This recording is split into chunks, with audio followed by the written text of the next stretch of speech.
They give you training in a language that turns instinct into procedure.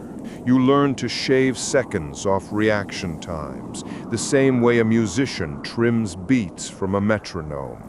On a submarine, seconds are a currency.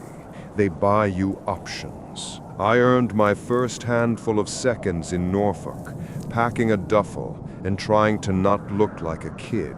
I was 22 when I first stepped through the pressure hatch of a 688 class attack submarine and discovered how small man becomes when he's wrapped in steel.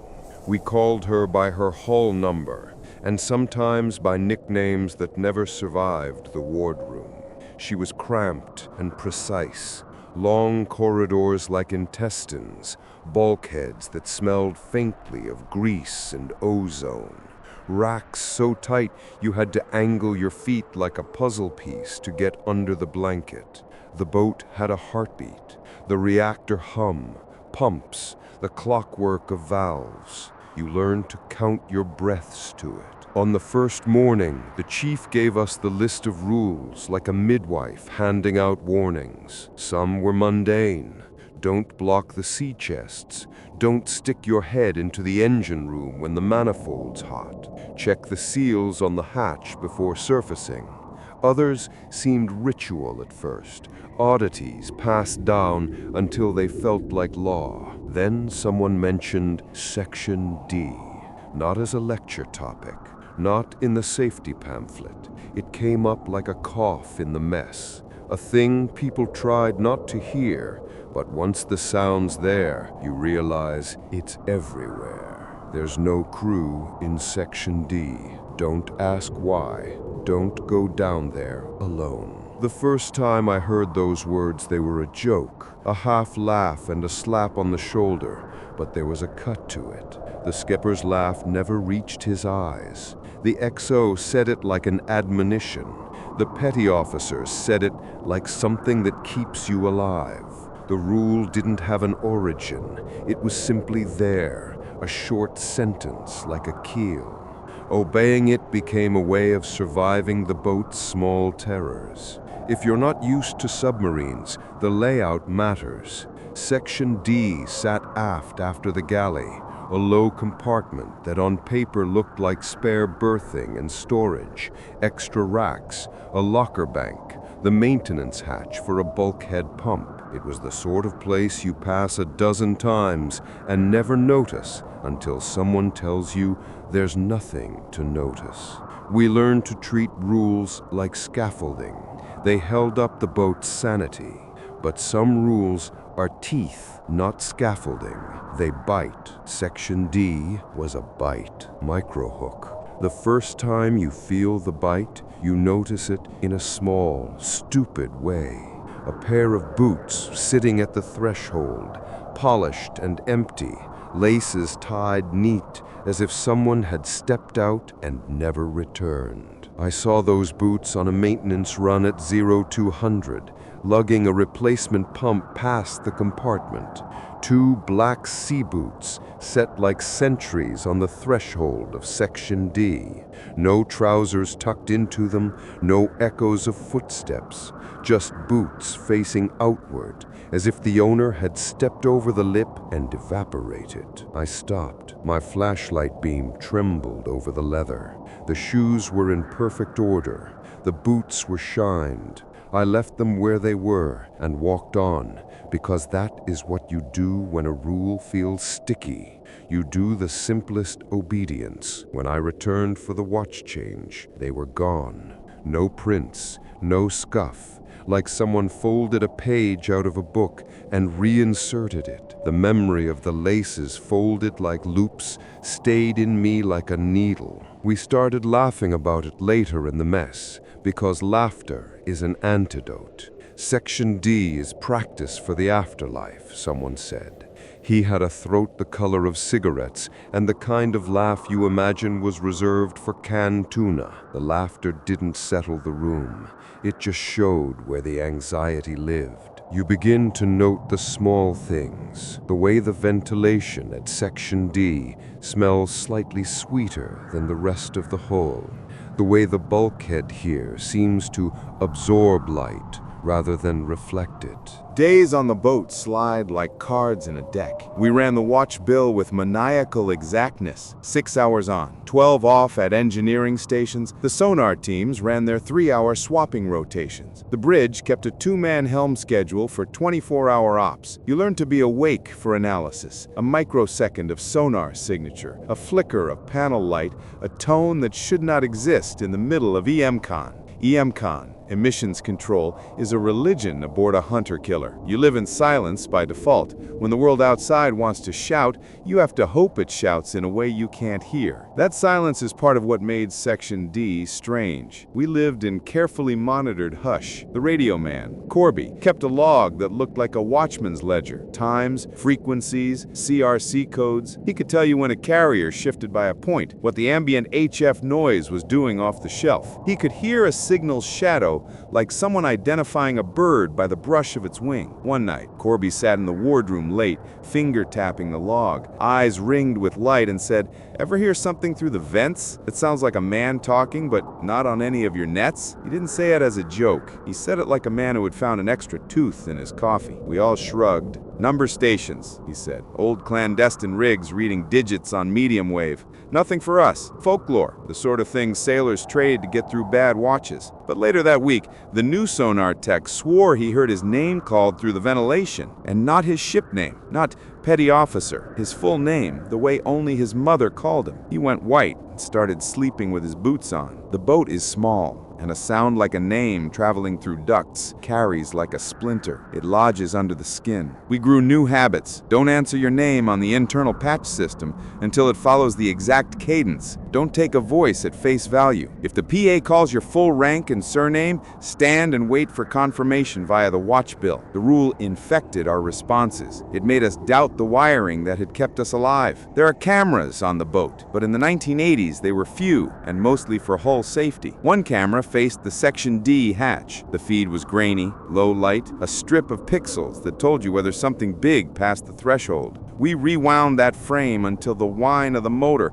lodged in our ears the way a bone remembers a hit. On the night Petty Officer Alvarez went missing, the feed showed him walking up to the threshold at 0:39, pause like a man checking his wrench, and then the frame held nothing. The hatch tile appeared clean. No person, no step into a shadow. It was as if the camera had skipped an index. The official record labeled him AWOL until the squadron's investigatory team could fetch the boat. The word AWOL tastes like sanitizer in your mouth when you work in hulls. We ran the checklists, we did the searches, we checked bilges, torpedoes, shaft alleys, and the little crawl spaces where a man can fall and stay. Everything came back clean. The only clue was a cigarette butt in the wash, one of Alvarez's last. He'd always be the last man to leave a butane on a rack. He kept his kit immaculate. The camera that refused to show his leaving became the shape in our head. Disappearances are like unstitched seams. The fabric looks whole until someone pulls at the wrong thread. You get used to a certain kind of institutional language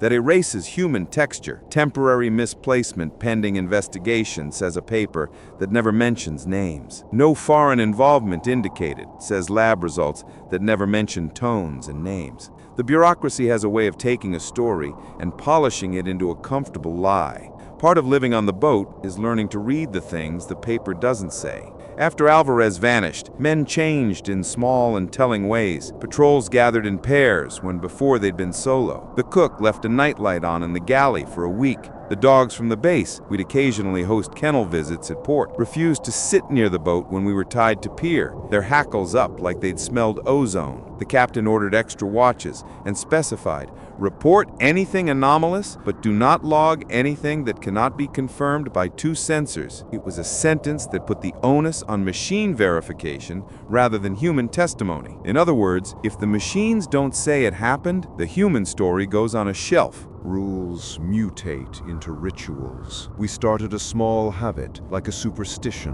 When you passed the hatch to Section D, you would stop and whisper your name into your cupped hands, and then spit it into the passage. The idea was ridiculous, even as it worked, to mark yourself with something physical, a small proof you existed in a world where they liked to make you unsigned. The men who started it swore it kept them calm.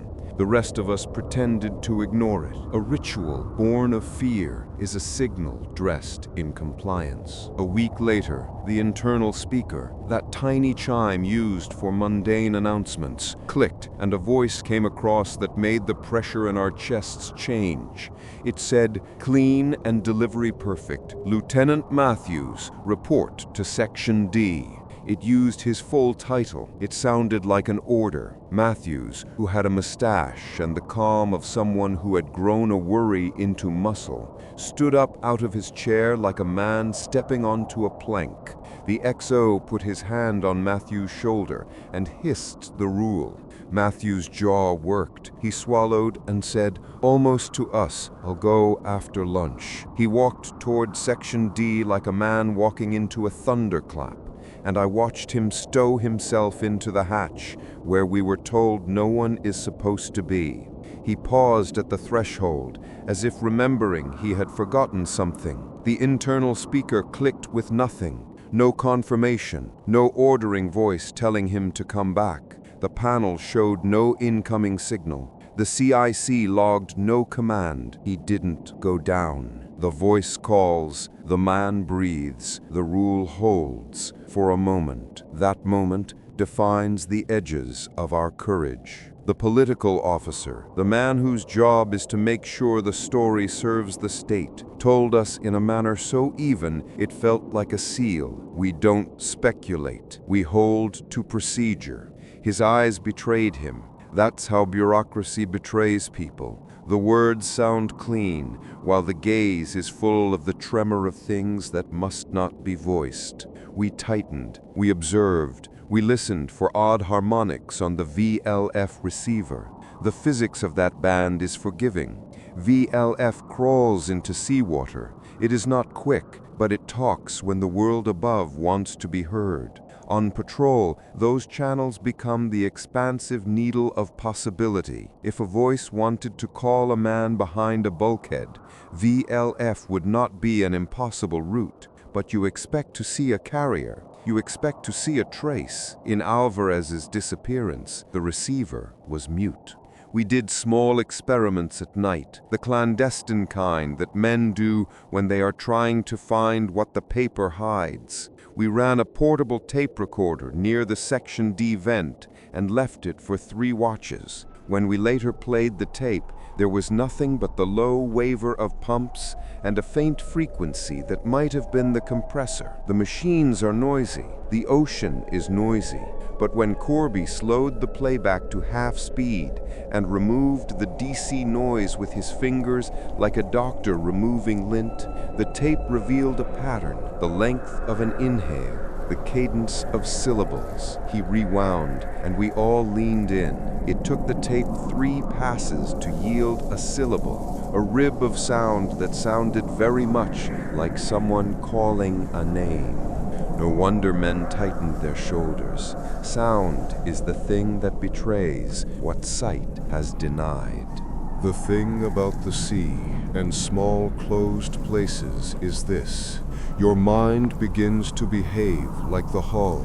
It pays attention to drafts and leaks. It enumerates the anomalies until you can use them to tell yourself a story. Stories can be armor, or they can be hunger. We chose the safer stories. Maybe a prank, maybe stress, maybe fogged lenses. We hoped for the pragmatic, but the pragmatic can snap. One night, we found on the Section D hatch a scrap of paper taped in the middle of the door with masking tape.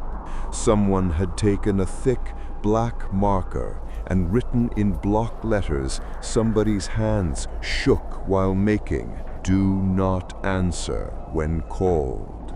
Below that, in smaller letters, someone had added, "They sound like you." No signature, no extra commentary, just the words sharp on the metal, as if someone had been in a hurry and also perfectly composed. That scrap of paper is the moment the rule moves from cautionary whisper to a mandate that sits in your stomach. It is the beginning of the part of you that will refuse the sound of your own name. The paper is small, but its message is heavy. It changes the geometry of obedience. We kept our watch manualized and our hearts irregular. The captain raised the alert level and asked for a squadron inquiry. The squadron sent men who were practiced at paperwork and at the careful art of smoothing edges. They took our format. They promised analysis. But when they left, they took a folder that had Section D's maintenance records and never returned it to the mess. For the crew, taking the folder was both an answer and a silencing. If you want to hide the shape of something, you fold the paper into the machine and let the machine do what it does best: forget. The rule persisted. Boots vanish, cameras show nothing, voices call names, men avoid that threshold like someone avoiding a sting. We were taught to obey orders. They had turned the most basic call, the sound of a name, into a hazard. Section 1 ends with a small, bright thing. During a routine sweep, I opened my locker and found a folded note, edges greasy and worn. The handwriting was childish in a way that made the letters look wrong. If you ever hear your name on the PA and it knows you before you go, do not go. It should have been scrawled on a napkin. Instead, it had been tucked into the place where sailors keep the things they do not want to lose. That scrap lived in my breast pocket for 4 patrols. I unfolded it in the dark the night before I finally decided to break the rule. Rules are a shape your life takes. Some are scaffolding, some are teeth. Section D's rule had teeth, and now those teeth were just beginning to show. Fear becomes a routine, the same way discipline does. You fold it, store it, carry it, but eventually it stains whatever pocket you put it in. After Alvarez vanished and the voice on the PA started calling men by name, the rule changed from superstition to operational doctrine. The boat kept its speed, its depth, its mission, but the air changed. The kind of change you don't see on gauges. You feel it in the way men start whispering instead of talking, in the way the lights seem dimmer even when they're not, in the way Section D starts to feel like an extra crew member waiting. The moment that breaks a routine isn't loud, it's quiet enough that you almost miss it. For me, it happened on a night where the ocean was calm, the hull was steady, and I was making coffee I didn't want. I opened the storage cabinet beside the galley, and something slid out, a cassette tape, a blank one, unlabeled, wrapped in electrical tape. And across the tape, in handwriting that matched the note in my locker, were 4 words: "Do not play alone." I held it for a long minute, feeling the weight of something that wasn't heavy, but felt heavy anyway. I slipped it inside my shirt and walked straight to the only man I trusted with sound, Corby. He met me in the radio compartment, pale under the green lights. When I handed him the tape, he didn't speak. He didn't need to. He just locked the door, loaded the tape into the portable deck, adjusted the gain, and hit play. The tape hissed, a long, slow, rising hiss, like someone inhaling. Then a voice, not static, not distortion, a voice, except not one voice. It sounded like overlapping recordings of the same person speaking at different distances, some close, some far, some whispering directly into the mic, others echoing like they were calling down a long metal tunnel. And they were all saying the same thing. Are you awake? Not angry, not urgent, just curious. Corby froze. I froze. Then it spoke again. Same layered voice, same impossible timbre. Are you awake, Matthew? My stomach dropped, not because of the question, but because my first name isn't Matthew, but someone else's is. Someone who had gone missing. Corby stopped the tape immediately. He ejected it, hands shaking. He wrapped it back in tape and whispered, "Whatever this is, it's learning. When a machine learns something it shouldn't, that's a glitch. When a voice learns something it shouldn't, that's a predator." We gathered a small group that night. Me, Corby, Reynolds, and Lieutenant Matthews, the one the PA had called before. We met in the mess after lights out, speaking low, hunched over mugs we weren't drinking from. Corby played the first 10 seconds of the tape again, low enough that it was almost inaudible. Matthews listened with his jaw clenched. That second voice, the one in the back, that sounds like Alvarez. None of us answered. None of us had to. Some decisions are made quietly, before the men who make them ever admit they made them. We were going into Section D, not because we were brave, not because we were stupid, but because we couldn't keep living with half a story. We planned it like a breach. 3 men in front, 1 behind. No radios, no speaking unless necessary. Flashlights only if the emergency strips went out. And the rule, no one goes alone. We waited until 0200, the hour where the submarine feels least like a machine and most like something dreaming. The hatch to Section D opened easily, too easily. Inside, the air felt warmer, thicker. The emergency lights cast everything in that sick green glow, the same tone that makes flesh look dead. The bunks were empty, but not used. Each rack had an indentation where a body should have been, like someone had been lying in them minutes before we arrived. Matthew shone his light on the far wall. There were handprints, dozens, some smeared upward, some small, some large, and each one was facing the wrong direction, as if the hands had been pressed from inside the wall. We moved deeper, past the racks, past the lockers, past the small maintenance corridor where pipes clanged softly, like muffled breathing. Corby stopped suddenly, holding up a hand. He whispered, "Listen." At first, I heard nothing.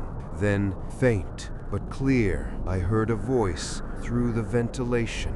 My voice, calling my name. "Come here." I froze, because I hadn't spoken. The vent crackled. The voice repeated itself, in my tone, but wrong, like someone imitating me with just enough error to make the skin crawl. Matthews tore open the nearest junction panel, trying to find the source. A tangle of old wiring spilled out, some cut, some soldered incorrectly, some leading into conduits that shouldn't exist on the schematics. Then something happened that none of us could explain. One of the lights flickered, dimmed, brightened, then dimmed again, as if reacting to a breath. The smell changed. A sharp chemical tang, ozone, burnt plastic, hot metal. Reynolds whispered, "Something's here." And he wasn't wrong. You don't always see the threat. Sometimes you hear it first. A new sound came from deeper inside Section D. A low, rhythmic tapping, like fingernails on metal. Tap, tap, tap. Slow, deliberate, as if counting. We followed it, down the narrow passage, past a sealed bulkhead plate, toward the old access room where nobody had a reason to go anymore. The tapping stopped. Silence. Then tap, tap, tap, tap. Faster, almost impatient. Matthews put his hand on the handle of the access door. He whispered, "On 3. 1, 2, 3. He never finished the count because the boat's PA system suddenly screamed to life with a sound no human throat could make, a layered, metallic, multi-voiced shriek that made every light flicker and every man freeze. Then a voice, calm, familiar, impossible. "Matthew, behind you." We spun around. No one was there. But the handprints on the wall, the dozens of them, were fresh, glossy, wet, dripping. That was the moment we realized something. Section D was not empty. It had never been empty. It had simply been waiting for attention. We retreated, not ran, retreated, because there is a point where bravery becomes arrogance. We sealed the hatch behind us. We didn't speak. The rule wasn't superstition anymore. It was survival protocol. That night the boat shifted. I don't mean physically, I mean atmospherically. Every corridor felt closer. Every light felt dimmer. Every sound felt aimed at us. At 0312, the PA clicked on again, but this time there was no voice, just breathing, slow, deliberate breathing, as if someone was holding the mic inches from their lips. The skipper called an emergency all hands immediately after. His face was pale, jaw set like stone. He said, "There will be no further discussion of Section D. None. Not among yourselves, not in reports, not off this boat." Then he added something that told me everything I needed to know. It's not new. When someone high-ranking admits it's not new, it means the truth is older and uglier than you imagined. We reached port a week later. Men walked off that submarine with bags under their eyes and shoulders hunched like they were carrying weights no one else could see. A classified investigation team came aboard. They took statements, they took recordings, they took wiring diagrams, but they never asked a single question about what we saw, only about what we could prove. And when they were done, they issued their official conclusion: mechanical malfunction in Section D. No further anomalies confirmed. Case closed. Crew dismissed. Story erased. Except by us. Because you can erase paper. You can erase tapes. You can erase logs. But you can't erase the memory of hearing your own voice whisper from a dark compartment that should have been empty. I never went back to sea. Some men retire because they've seen too much ocean. I retired because I'd seen too much of what hides inside the steel. Sometimes late at night, I wake to the sound of tapping on my bedroom wall. 3 slow taps, then silence, then a familiar voice, my own, whispering through the dark. "Are you awake?" I don't answer. I never answer, because I learned the rule the hard way. Never question why there is no crew in Section D. Never answer when the boat calls your name. And never, ever, let the voice that sounds like you finish its sentence.